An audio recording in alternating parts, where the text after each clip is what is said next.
Papa, singabhala. Hayi, Osipho. Hayi singalindi imkhulu yakho eyongithonisha. Mina ngiyazi izinto temameti lethu. Ola mina nikutshela Sipho. Esikoleni mfana yami. Benifunda history. Sifunda ngawumathazi dawana. Right. Wathi imuntu yayimfene. Bese imfene le yalala neNoah. iNoah yatala iEnoch. iEnoch yawayini imuntu. Sifunda history.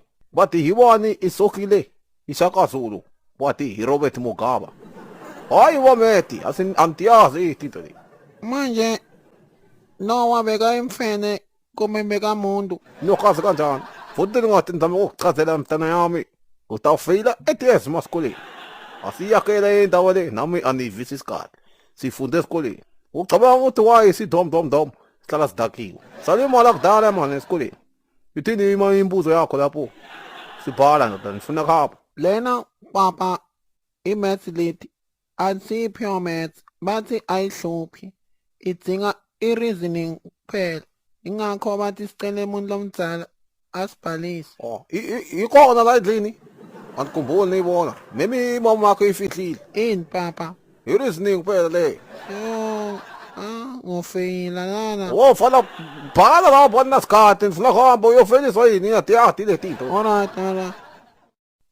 Bathi uma 1 times 1 kwenda 1 then 2 times 2 kwenda ngakhe.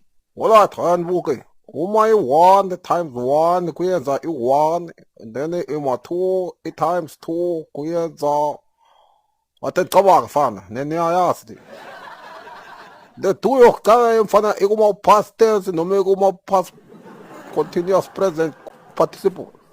Funa ngiqale niyazi. Angati mina papa. Wafana lokubhalisa njani manje letinye izinto ungatati. Ngoba ufuna ufika ubuza esikoleni. Ubuze kusasa.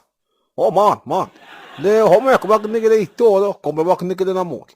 Nabakunikele itolo kusho ukuthi le 2 yokuqala ikuma-past tense. Nabakunikele namuhla ikuma-past participle continuous. Banginike intolo le homework. Kusho ukuthi i-2 yokuqala ikuma-past tense. I-answer yakho yi-2. Le 2 lenye ayikafiki. Alright papa. Answer is 2. Next question. Uma Themba asebhasini kuna 3 bantu phambi kwakhe, kuna 3 bantu emva kwakhe, bangaki bantu labasebhasini? Ithemba yiphi? Yakabani. Mhlambe ile yakakhoza. Yelithuwini leyo ayisiyani bahlala bahamba bobayi-2 nemfana yakho. Futhi wathanda imatheli ingagcwala le bus fast. Papa. Angimati. Kuya ngokuthi ubheka kuphi. Ndakabheka emuva bayi-3, ndakabheka phambili bayi-3. Usho ukuthi bayi-6. 3 phambili 3 emuva. Hayi papa, this one is easy. By 8. Nawubala Themba na driver. Wasipho, usho ukuthi ngicabanga ukuthi niyakhanya mina ithishela yakho ni. Nokuyazi kanjani ukuthi ibus le iyahamba noma imile noma iyafa. Futhi nokuyazi kanjani ukuthi driver yakhona iye kothenga amanzi kumbe iye koshishita kumbe iye kodla kumbe nayo yafa. Why ningasho? Uma ukuthi nifuna nikhulume ukuthi kune driver why neyifihla manje? Buka futhi nikutshela abekho i-8 ngedrive kune Jesu nemoya engcwele bayi-10. Tukwalokho le mama lesemuva imithi bayi-13. Nongathohlala le thishela yakho. Futhi ligibelisana nale 2 yabantu leniyibonako phambili imisa le bus. Ngeke Themba agibele ibhasi yonke phu. Hayi 1 nethi ngwa-1 takhe.